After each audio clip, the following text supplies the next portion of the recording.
people are choosing sanity over the scaries, I say, the Sunday scaries of going to work on Monday. They're making that choice to take less money, live a little bit different life for purpose, drive, and feeling fulfilled. And I know that sounds very 70s, like kumbaya, let's have a moment. But I think COVID really was a reckoning for us to say, we're not doing this anymore, Bob. We're not going to do this anymore to ourselves. And our health suffered from it. I can't tell you how many people I know in the healthcare industry. It was a joke, and a very sad joke, Bob. About 20 people in our leadership team, 20 people, 5 of them had high blood pressure. They were less than 45 years old. Are you curious about discovering ways of making your life better? Then welcome to my podcast. I'm Bob Nickman, and this is The Exploding Human.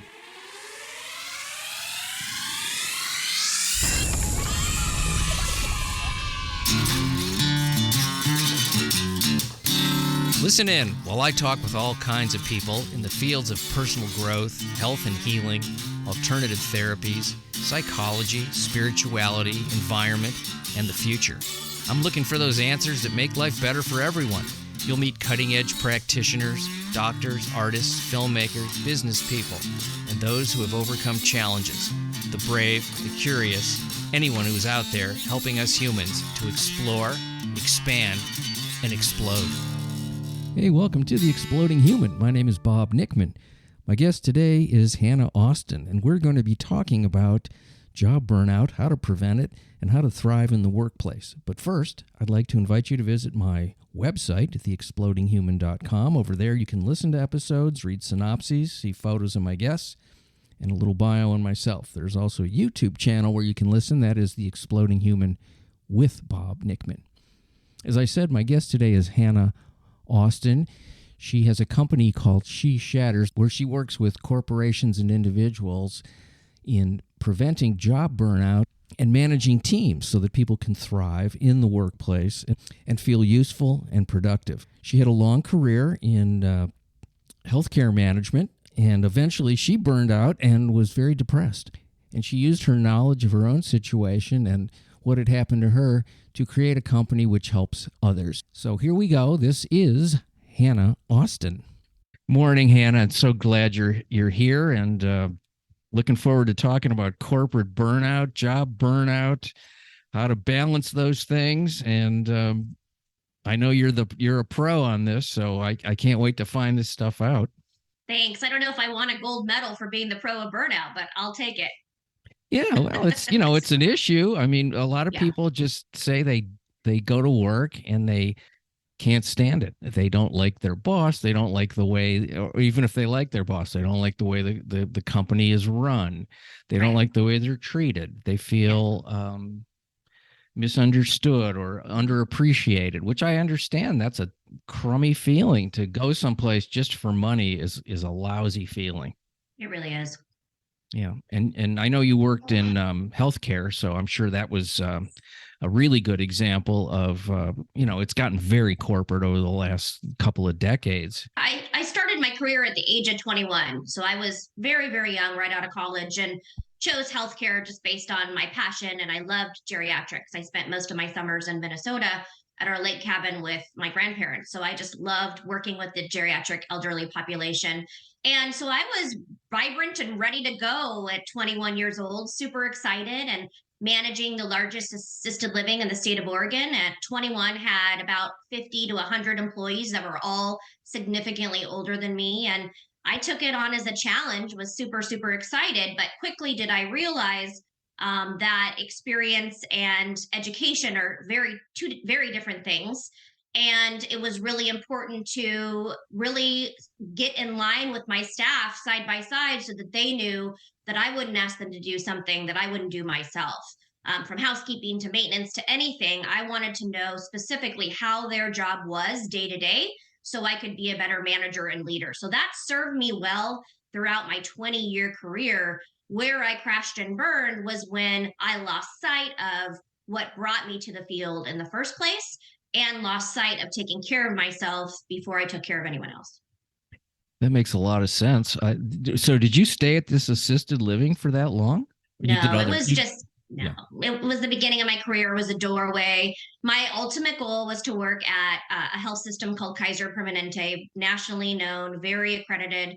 And that was my dream. I was going to get a job at Kaiser and I was going to retire there and I was going to have health insurance the rest of my life and I was going to sail off into the sunset. And the plan was going really well for about 15 years.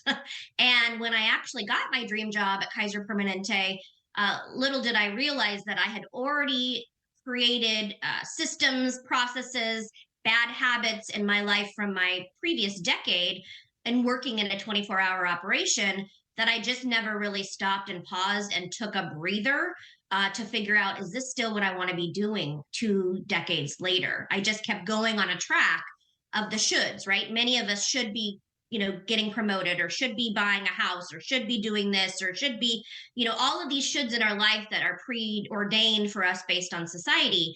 Never did I stop and say, is this what I really want?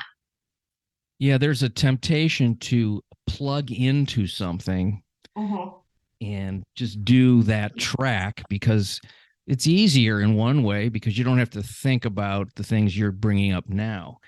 And if it's a good system that used to work for people, they'd go into a company, whether it's healthcare or whatever, and they'd stay there and they'd retire and they'd be okay, supposedly.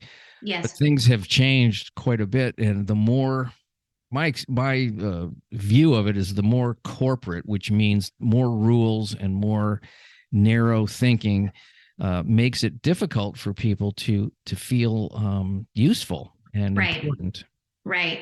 And I felt useful, in my 20s and in my 30s, when you're moving up the ladder and you're working 50, 60 hours a week, your job is your identity. And especially for me, I chose not to have kids. So that was a badge of honor for me. Like, I'm a career woman, I'm, a CEO, I'm a hustler, that whole societal expectation. And I like that about myself until I just couldn't do it anymore from a physical standpoint, like health wise, right? I was running myself into the ground.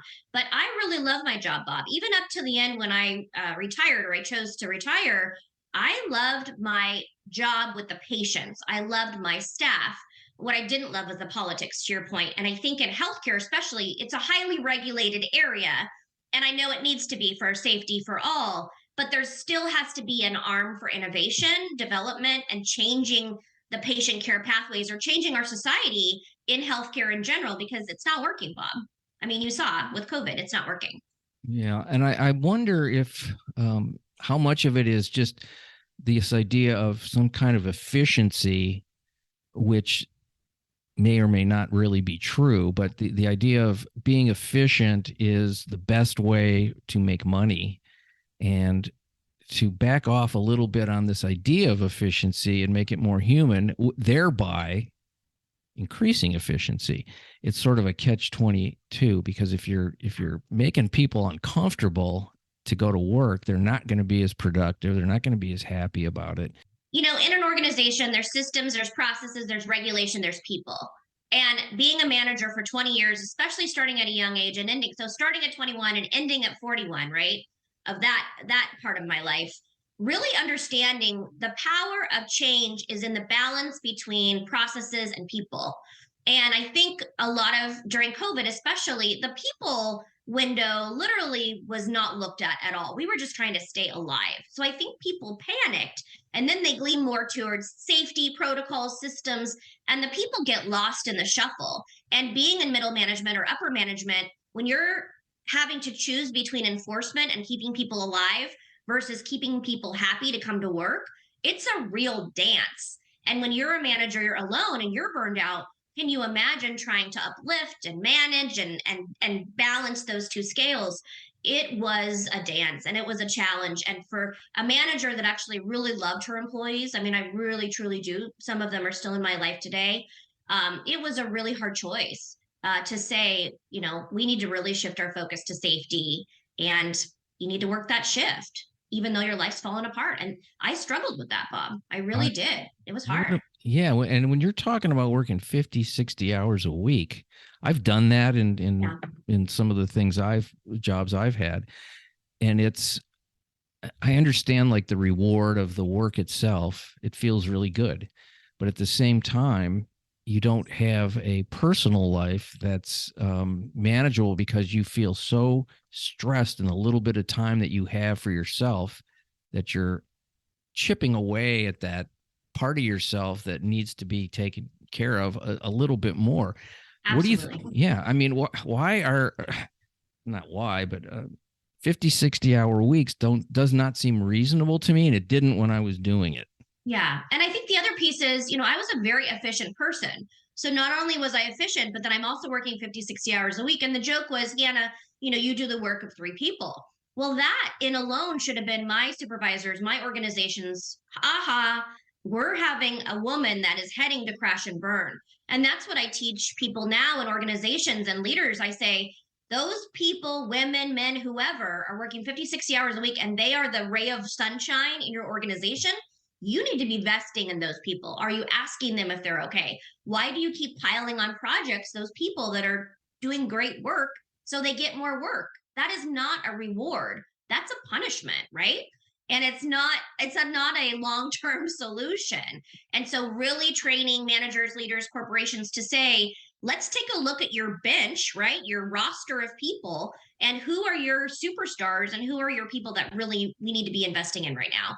And spreading that work and teaching people how to mentor others and things like that. There's a lot of things that I could have done if I would have stayed and then prevented a lot of the other kind of dominoes from falling. Because truly, one domino falls, as you know, the rest of them do. And that's what's been happening. So many people have been leaving, not just my previous organization, but you see it, Bob, it's everywhere. Well, they're talking a lot about it in the media of people leaving jobs but not getting new ones. Mm-hmm. I understand why they would maybe want to do that, but how do as I was asking you before that we started, yes, how are they making a living if they're not getting a new job? What's going on? How is this happening? So I've interviewed a lot of people based on in my book and then obviously the podcast, about leaping from one life to another. And some of them, it's a sense of desperation. I can't do this anymore. I'm quitting, right? They just walk out the door with no plan and do follow their passion. Some people who were corporate America, they're doing guitar lessons. I have a teacher that worked for the actual school district who has quit, and she's now becoming a nanny to very wealthy individuals, and she has 3 or 4 kids. She's making more money, Bob, than she did as a teacher, which is super, super sad.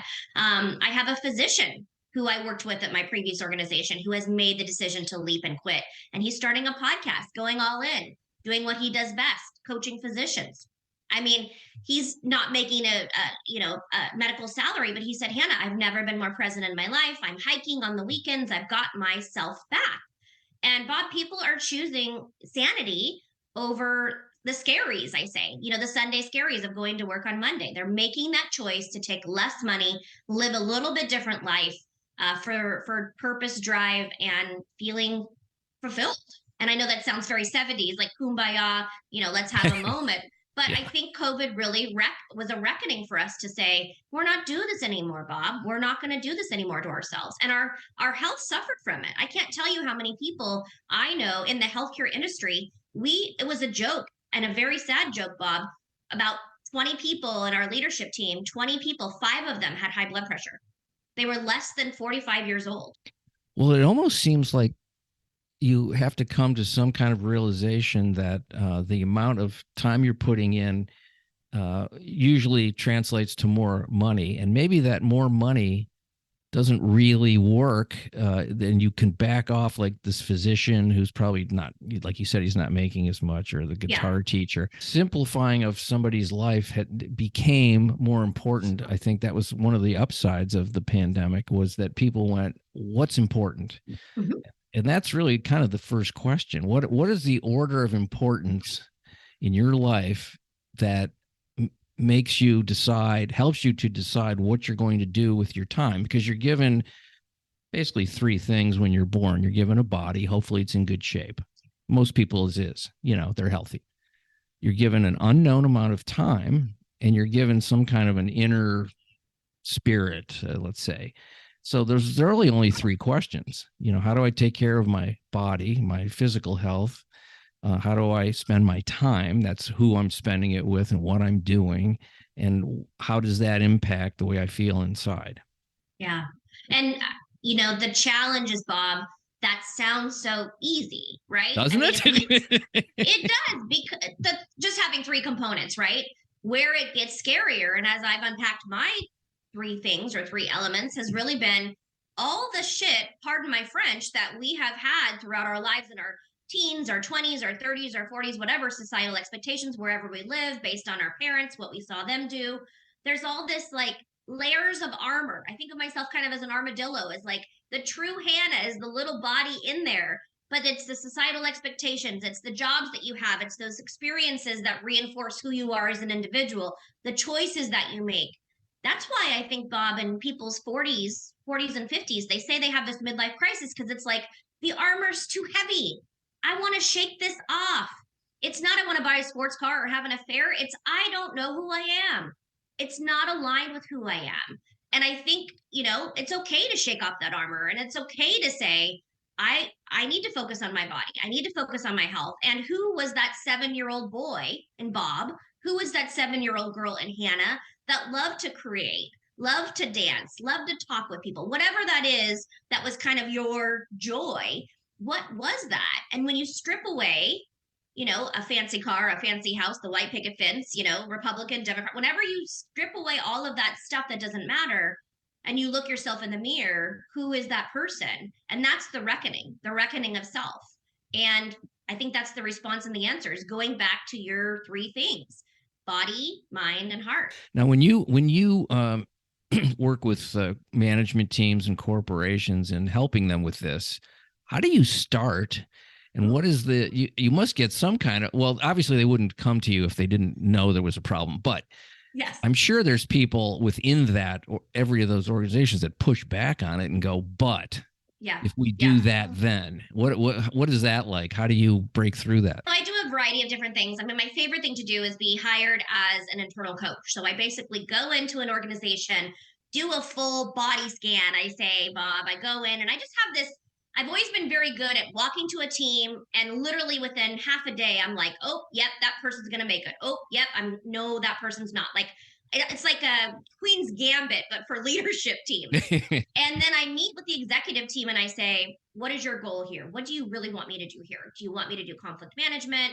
Do you want me to do strategic planning? Like, what would be your goal? If I walk out of here and you're like, she changed our life. And then they tell me that answer. And then this sounds really bad, but like I literally blow up the team in a good way. I basically say, hey guys, we all are unhappy. Leadership's unhappy. Line staff's unhappy. What are we going to do? And provide a mediation type situation. Typically for my keynote speaking or, group speaking and teams or organizational teams, I basically start off with my story, Bob. I tell them that I was riding high as an executive, 6-figure salary, 2 homes, whatever you want to call it. I had reached my goal, my linear plan goal. But I was on the bathroom floor contemplating suicide about 2 years ago. And I tell them that story of high, high, low, low. And then I talk about, can you imagine this woman who's supposed to be leading a Zoom meeting in 20 minutes and she's on the bathroom floor contemplating suicide? I mean, I described the picture. And I explained to them that I had, for the last 10 years, put on this mask, the Zoom mask, I call it, the hair, the makeup, the cool outfit, whatever. And I was performing and saying, I'm well, I'm here, because managers and leaders, that's what we're supposed to do. And I just sit there after I tell them my story. It's very quiet. And some are in tears, some are nodding, some are like looking down at their phones. And I can't tell you how many people say, I've been there. May not have been wanting to hurt myself, but I don't want to live this life anymore. And that is a moment, Bob, where I think people realize like it doesn't have to be that way. And then a majority of my talk is really, here's how to get up off the bathroom floor, or, whatever their bathroom floor moment is. And here's how to actually step into their extraordinary life. And I give them the tangible steps. I do not self-care my way out of my talk. I tell them exactly what to do, the exact questions to ask themselves to truly know that they want to change. But it takes that kind of tipping point moment for them to say, I'm ready. Basically, what you're doing is you're making it okay to be honest for other people. And there is that, that is a kind of an issue just in life sometimes, where you ask somebody, how you doing? And they go, fine. I'm fine, But because there's like a shame or an embarrassment if you're not fine. There's also a fear, particularly in the workplace, if you were to go to your, let's say, your boss and go, I'm really crumbling, I'm not fine, I'm scared, I'm yeah, overworked, and the fear is they say, okay, see you later, you're out, you're fired. yeah, That's yeah, what people are afraid of. Um, and probably rightfully so in a number of circumstances. It's like, we'll just yeah. get somebody else who's not burned out yet. But So, I think the number one job of a manager or leader is to know their team and know how they're doing. They need to be having the pulse on their leadership or their team in general. And I think that that is the number one job. And so when you put that as the 50th thing on the to-do list, teams crumble, people walk away, yeah. people hurt themselves, people kill themselves. I mean, you just never know. But I will say, Bob, how many executives after that meeting, how many line staff after that meeting, nobody talks during my talk, they don't raise their hand. Some of them look disinterested, some of them don't participate in the exercises. Those are the women and men that come up to me afterwards, wait in the line to talk to me and say, when you said that, I need help. I didn't want to raise my hand because this is my peers in the room. That's what they always say. I didn't want to say it in front of my peers, but I will talk to you. And so, whoever they talk to, they need one person to do that. And they need a place that is a safe place, right? Someone that understands, can be empathetic and non judgmental, to your point. Can you give me a really wonderful example of someone that you worked with that I love, like, actual stories if there is Yeah. one. Yeah, because that's my favorite thing is just Yeah. here's somebody, here's what we did, here's how they changed, and this is what happened. I just love that. Yeah. So I have, several clients, but one specifically was a woman that came to me who was in her career she's like 36, 37 years old, and she was getting ready to get a promotion. But she, at that point, had decided to become pregnant, her and her husband. So she chose promotion, right? Which was getting the promotion, but she was having her baby. So she came back from maternity leave and her life had changed. Obviously, she had a kid and she had to make a decision. And she took the promotion and she chose to put her child in daycare. So she and I worked together that year of transition with her coming back from maternity leave. And it was very, very, very clear that she was not the same person that she had accepted the promotion. She valued something different, something new. And so together we really unpacked, that North Star. What does she really want? And it's okay to change your mind. And I think that's where people get stuck is they feel like they're failing themselves because the course that they were on isn't the course that they want anymore. They need to take an exit ramp or they need to take a different exit. And so we had to literally unpack the conversation with her and her boss, how that was going to go with her team, explaining to them what was most important to her, helping her, find a replacement, trading that person. And now she's in charge of one of the ERG groups for women at her workforce because she now can speak to being a woman who was single and ready to, be a high performer and now come back with, kids and trying to figure out that work-life balance. And she's working with the HR and ERG teams to build better packages for women to make the decision that they want to make. So that I consider was a huge win. She thought it was a big loss by saying, I can't do this. I'm a failure. I can't be this, I can't get this promotion. I'm not balanced. And the reality was it wasn't being a failure. It was just pivoting. It was switching. And now she couldn't be happier. So that's just one example. I think I'm most proud of working with tough, I would say tough people in healthcare who kind of have a chip on their shoulder. I really like working with difficult people, as managers would say, but I really find them to be a challenge because I feel like difficult people that are labeled difficult people really just have an unmet need. And because I like zeroing in on people's unmet need, it's just a joy to see people really get their needs met. You ever said to someone who's a difficult person, you're a really difficult person? Yes, in a different way. Yeah. I had a physician that would have literally angry outbursts every day when I worked at my clinic job. And I had a real heart to heart with him and said, I can see who you are truly underneath, but that's not the person that you're showing to your patients and to our staff. And people are afraid of you. And I just sat there and looked at him. And he's like, what? I don't want people to be afraid of me. I'm just frustrated.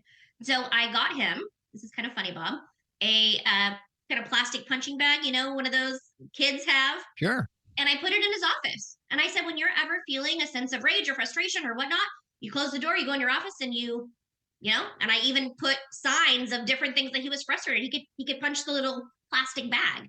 And then he was fine. I mean, it was simple things like that. It's just different, fun, kind of out of the box avenues. And now he's the actual department chair for the internal medicine department. He's very well liked and doing well. I love the idea of punching bags. That's such a I mean, great, it's no, he's not hurting anybody. It's a good yeah. outlet for him. It's, it was expressing his anger and frustration. And I mean, he's like a different person. Well, you said something really great.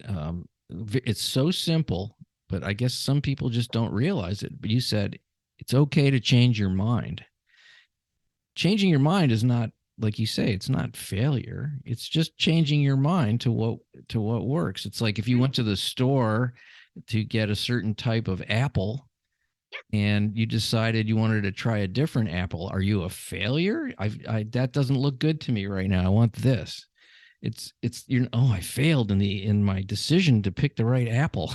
Yeah. And sometimes I think we have really black and white thinking. I know I did, I found myself being way more controlling in environments where it didn't matter. Like, why was I so controlling? And it was because I felt so out of control internally that I was trying to control my external world. And the moment that I realized, like, this does not matter, I'm making things bigger than they are, and it's not making anyone happy, my friends, my family, or myself, what can I let go of? And, one of the biggest things I think you mentioned earlier, one of the three things is time, how you're choosing to spend your time. And that's one of the biggest exercises I do with my corporations and teams, or, when I do my speaking engagements, is I ask them to do an energy assessment. And I ask them to truly write down every single day or a typical day of the week, what are they spending a majority of their time doing? And what type of energy sucks their energy and what type of energy ignites them from the inside out.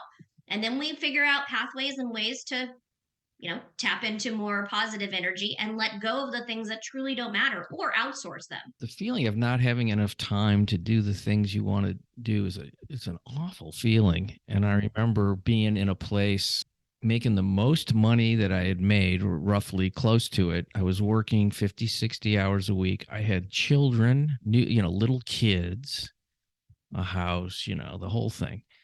And I remember on the weekends, I was so tired and I was just like, what am I doing? And the thing is, the job did require that because everyone was there 50, 60 hours a week. There was no way around the time that was required to do this thing.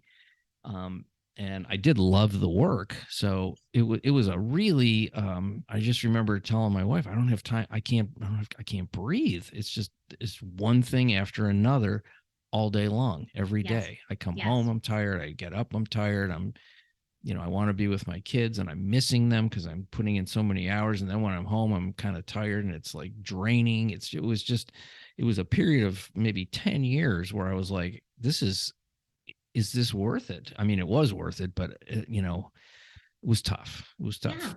Yeah. And I think it's impossible to have really strong connections in your life when you're feeling that way because you're disconnected from yourself, right? Yeah. I mean, there's probably a lot of missed moments there, but I think it's that, again, society, like, okay, I mean, I can't tell you how many people I worked with at my last organization and prior to the other organizations. They're just watching the clock, Bob. I only got 5 more years till retirement. I got 10 more years to retirement. I can't tell you how many people during a meeting, they wore a badge of honor. I've been at Kaiser Permanente for 25 years. And you look over at them, they're overweight. They're ready to keel over any moment. They're smoking, they're drinking, they're exhausted. And they're supposed to be working at one of the largest healthcare systems in the world. And I'm thinking to myself, I mean, honestly, Bob, it was my final kind of straw was, I don't think I can be that person. I don't want to be that person that's saying, I work 50 to 60 hours a week and I've been here at Kaiser Permanente 25 years and I'm ready to keel over. Like, is that a life?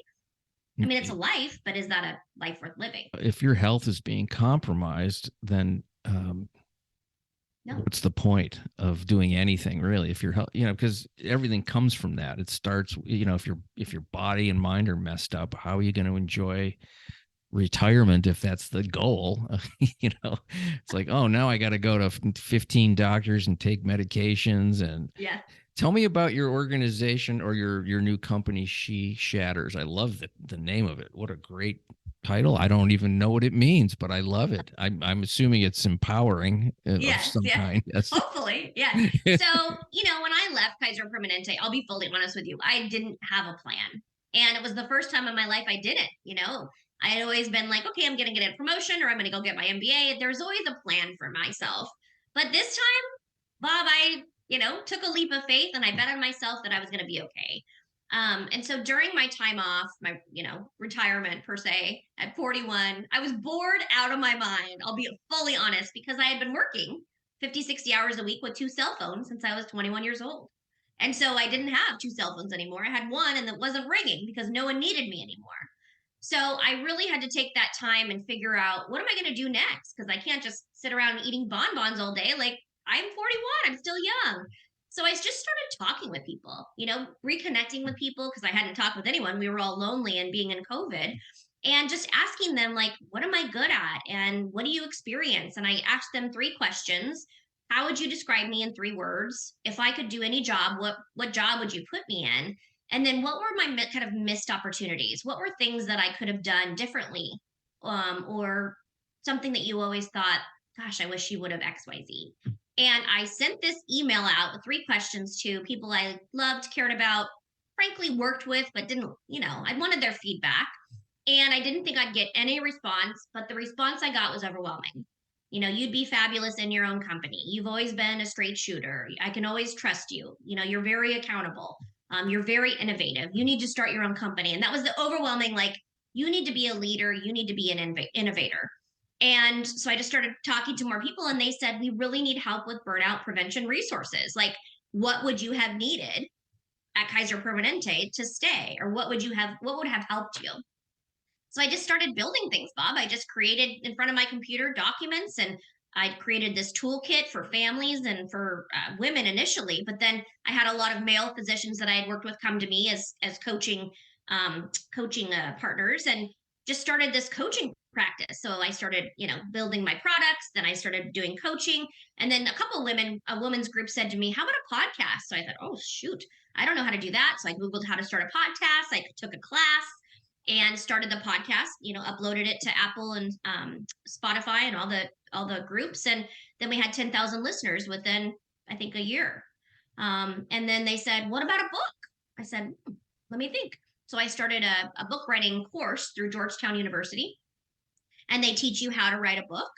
And I think in the last 2 years, this month actually, in 1 year, I started a company, a year and a half, a podcast, and then 2 years later, all three, and then just uploaded the book Hello Head Meet Heart on Amazon, and we got bestseller last week.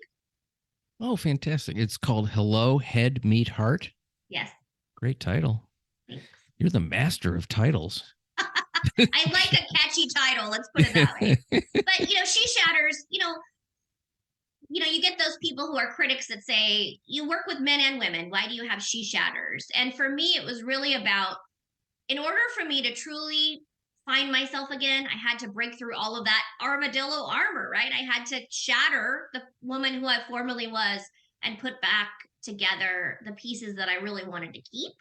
And that's why, my logo is a fractured butterfly, because it's the glass from before coming together as a puzzle piece. Because I do think we all have those puzzle pieces inside of us. They just sometimes need to be rearranged. Some puzzle pieces need to be switched out for the ones that make a difference. And, what I needed at my 20s and 30s and 40s, 50s, probably the same thing with you, Bob. It's not the same in those decades. It changes. It's just amazing how the things that work and that are important suddenly they shift. And that's a great realization at some point to kind of go, oh, I don't really need to do that anymore. I don't want to do that. It's chewed gum. That's kind of how I look at it. It's not that it's like the flavor's gone. I want to get a new piece of gum, and that's what I'm doing.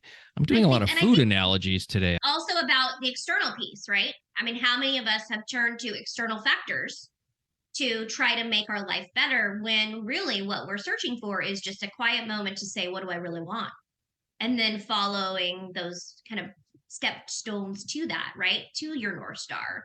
I used to hate, people saying meditation and mindfulness and getting in touch with yourself. It's all that, self-care jargon. But for me, it's very simple.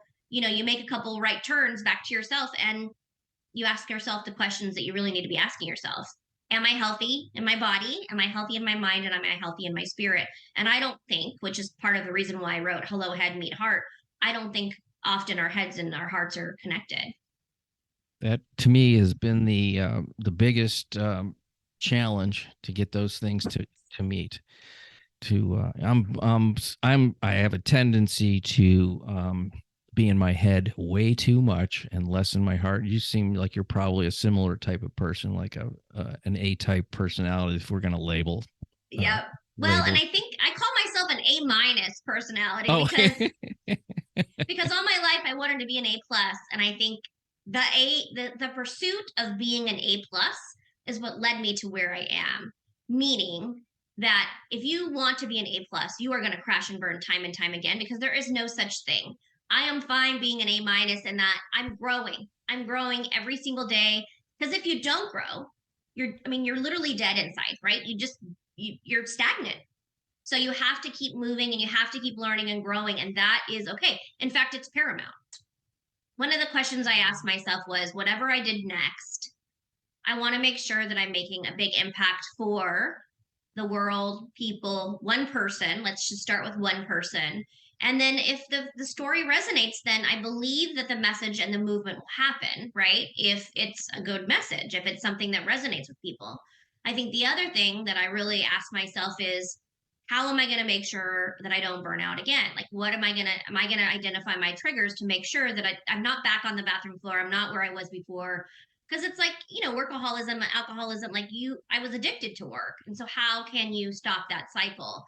But it's really interesting, Bob. I don't know if you experience this too, but like when I'm working with clients or working with companies, there's a lot of ahas and learnings and growings that I'm having kind of internally, like, gosh, as a manager, I wish I would have done XYZ. But it's also is like, do as I say, not as I do. Like things I wish I would have done. Now I'm actually able to do them in a more positive and different light. And I'm given the flexibility to do that and to practice. Like a lot of organizations are like, hey, let's just see what works.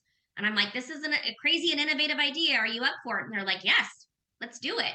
And it works. And that's the exciting thing, is when I can work with organizations that are really willing to be creative, because right now, let's face it, we need all the creativity we can get.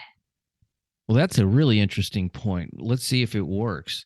And if it doesn't, then you change it. Right. Exactly. This idea that you can't change something that you try is a real barrier. It's like, well, let's try it. If it doesn't work, and then we'll try something else. Right. Nothing has to be set in stone, which is, a tendency for people when they say, "Oh, we're going to change this. What if it doesn't work?" Well, okay, it doesn't work. Yeah, I think the biggest mistake corporations, organizations make is they think that they are a very rigid being. And the reality is, I do believe that every organization, every company is a living, breathing organism, right? Anytime you have company with people, with humans in it, it can't not be alive. And so my job is to help make people come alive again, whether it's individuals or companies. One of my feedback on one of my questionnaires after I left, the survey that I asked my companies to provide, they said, Hannah breathes life into our dead organization. I mean, that couldn't be a better compliment. Yeah, that's wonderful. Have you encountered, this might not be in your wheelhouse, but I think it might be. Have you encountered, I'll just put it this way, jobs being eliminated that people really like by automation, robotics, all that kind of stuff that's actually taking jobs away that people may have really enjoyed? And how do you talk to those people? And if it's not in your area, don't worry about it. I'll just cut this right out of the show. Yeah, I mean, I haven't yet. The closest I would say is, I have the Portland airport as a contract. Okay. And so I do some coaching for the organizational teams there. Implementing kiosks is always a big thing, right? Checking in, Yes. Things like that. But I will say that the two organizations that I can pinpoint to, they're not eliminating jobs, they're repurposing people, which, let's face it, to the employee, when you say someone tells you you're being repurposed, it feels like elimination because it's change. right? So I think ultimately it's how, Bob, that change is communicated. Do employees feel like they have, first of all, been given a heads up before the actual act happens? Yeah. And then the second piece is, are they a part of that change? Hey, we're implementing kiosks. You're no longer going to need to be in the lobby area. I'm giving an example. You're no longer going to need to be in the lobby area, but here's where we do need you. How do you see that this would work? Instead of, you're not going to be in the lobby anymore. I need you XYZ, and here's what you're doing. Those are two different tactics. And it's so amazing to me, Bob, in 2023, the year 2023, we still have not managed to embody the corporation love language, which is empowerment of employees and asking them their opinions, right? It doesn't have to be that we're going to match their opinion every time, but it's a proven fact that when you ask people what they think and they're able to express their opinion and you ask them to help problem solve, that they are more likely to stay in an organization because they feel heard and listened to, or at least feel heard, than just being told. And I think that's the piece that, if any organization can take away anything from today, it would be just keep ask your employees questions, ask them what their opinion is, ask them what they think. Because I think often organizations and managers, let's face it, are afraid of what the employees are going to say. But those are clues for managers and leaders. What your employees say are clues to how to make your organization better. Is just to say, what do you think? You're the one who's doing the job. Exactly. How can we make it better? Yeah. My experience in 20 years is, there's difficult people everywhere, right? Employees, upper management, everywhere. I'm sure I was one of them. But I think the bottom line is, don't you want to know? I mean, the employees will tell you what's going to happen if you do this. And I've actually never not listened to employees before when they've told me, Hannah, if we do this, this is going to happen. And then it's actually happened. I'm like, crap, I should have listened. And I say to them, I should have listened to you. And next time I'll do better. And then I go to that person and I say, hey, last time, remember I didn't listen to you? I'm going to listen to you now. Like, help me. Let's work together as a team. And that is a lot for a manager and leader to say, I messed up. I made a mistake, but we're going to make it better. Are you with me? And that right there builds trust. Leaders, I guess they forget that that before they were leaders, they were employees underneath a leadership. So it sounds like some people are able to go, well, when I get to that leadership position, I'm not going to forget. And then they either do forget or they don't forget. Right. And I think that's the key with CEOs and COOs. I used to love this show. I think it was like the CEO goes and actually works in the environment that they should be working. Yeah. Like Undercover Boss. Yeah, is Undercover what it was Boss. called. Like I love that show because it shouldn't be like, oh, this is special and unique. You need to, if you're the CEO, you need to be on the floor at Walmart, or you need to be on the floor at Target, or wherever it is at Amazon, and be like, wow, this is hard work and we should be paying our employees, and where's the healthcare? And this is what our employees deal with. They have to deal with customers. That's the hardest customer service. Oh my gosh. So I think it's really, getting back to the humanistic piece of an organization, like who's breathing on the floor and what do they have to say and what changes can be made for the positive. Now, when there's bad news and jobs have to be cut, that's why CEOs and COOs, they get paid, that money. But the reality is, at some point their jobs could be eliminated too. We've seen that left and right. You don't do something right. Right. And it starts at the bottom, but it works its way toward the top until eventually there's just less people at organizations. And it's almost like ghost towns is how it feels to me at some places. Now, for me personally, when I go to the grocery store and they have automated checkout, I don't use it because and the reason I don't is because I don't want to be in a hurry. And I want to have some sort of connection to another person who's the checkout person. I want to connect, and I don't want those people to lose their jobs because everyone's using the automated. It's like this combination of I don't want this to change too much. Now, if the lines were super long, and I didn't want to wait, yes, then I would use it. I was in a store the other day. It was a Target, a small Target, and I did not speak to one person while I was in there. I went in, I was looking around. It felt weird. And then I got some stuff, and then there wasn't a checkout person. That didn't exist. I had to do it at a little kiosk thing there, and I did it and I left, and I just went into a store and was alone the entire time. It didn't connect with anyone. Who knows what you you bought? Well, I think that goes back to our early conversation of, human connection. And I think during COVID, I don't know how you chose to spend your time, but for me, it was very isolating. I was so used to being, Yeah. in the hospital or in some of my clinics or everywhere, driving sometimes 2 or 3 different places. I was like on the move. But when I was confined to my house, it was like I just missed human connection because Yeah. I'm a people person. Now, introverts are a different story, and we have to have a different, plan for them. But even introverts, I mean, they need some sort of fulfillment as well. I think inherently, whether you're an introvert or extrovert, you still need to feel connected to something. You still need to feel a sense of safety. I agree. I'm a little more introverted than a lot of people, and at first I really liked it, but then eventually I was like, oh man, I need to see some people. I feel like people have really forgotten, though, how to connect or how to behave, right? Because when you're so isolated for so long and then you're coming back into the world, and then especially with masks, like eye contact has been very interesting now, right? And just connection in general. It's like, do you hug? Do you not hug? Do you wear your mask? Do you not? Like, it's just so much. It's like we're all in the eighth grade dance again, right? We don't know how to act. What I'm noticing is how many folks have somewhat Yeah. forgotten how crummy it was a few years ago and, Yeah. and Yeah, for isolating, sure. and they're back to being pushy and rude. Yeah. Like, boy, did you forget some stuff pretty fast. How do people get a hold of you if they want to use your wonderful services? Right. Yep. SheShaters.com, SheShaters LLC on Instagram, Facebook, SheShaters, and then certainly on, if you want to listen to the podcast, which is kind of fun, it's She Burns with Hannah Austin on Spotify and Apple. Oh, great. Okay. She burns. Yeah, like burns bright. Yeah. Or burns down old ideas. Well, my favorite quote, we can end with this, Bob, is my barn has burnt down. Now I can see the moon. And what I mean by that is, take your darkest moment and turn it into rocket fuel. The sky is the limit. Live your life, but do it with your head and your heart. Hannah Austin, awesome podcast with me today. I'm just going to say that because I enjoyed talking to you very much. Important topic. Folks, let's not burn out. Let's thrive. How about that? Love it.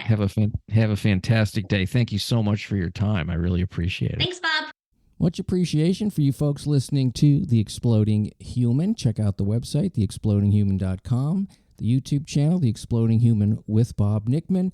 And I want to thank Hannah Austin one more time for being on the show and having a great talk about corporate burnout and how we can thrive. Thank you.